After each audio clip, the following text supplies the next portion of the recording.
What are some common errors in assistive technology consideration and how can we correct them? With Gretch Cole-Lade, NBCT, Ph.D. Wow, that's a great question. I think number one, what we need to understand is that we're always going to make mistakes. And it is okay to make a mistake as long as you learn from it.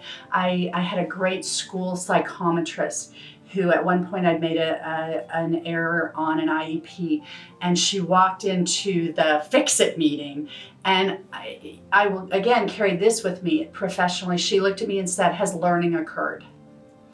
And I said, "Oh my gosh, yes." And she was like, "Okay, let's move on then."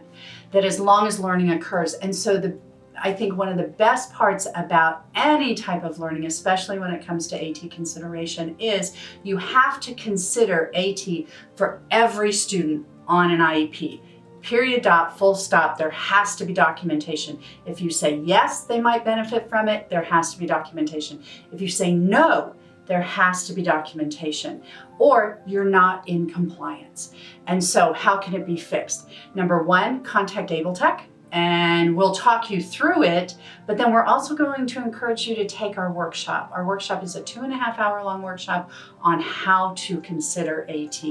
And while 2.5 hours is a lot to learn about consideration, what it does, I hope, is that it sparks the interest to then become that person. One of our biggest challenges with the IDEA is it mandates that AT must be considered for every student with an IEP.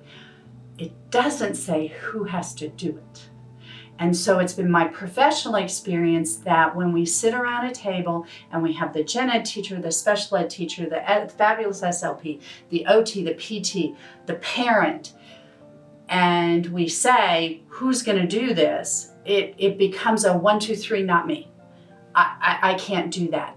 Very rarely does a school have an AT coordinator. And if they do, there is one in a very large district in Oklahoma. They have 63 schools. She's not going to be at every IEP meeting. You need to, as an educator, say the buck stops on my desk. I need to be that person. And so the error can be, it's not my job. Fixing the error is, yes, it is my responsibility to make sure this student has access to their whatever tasks are being asked of them academically or socially.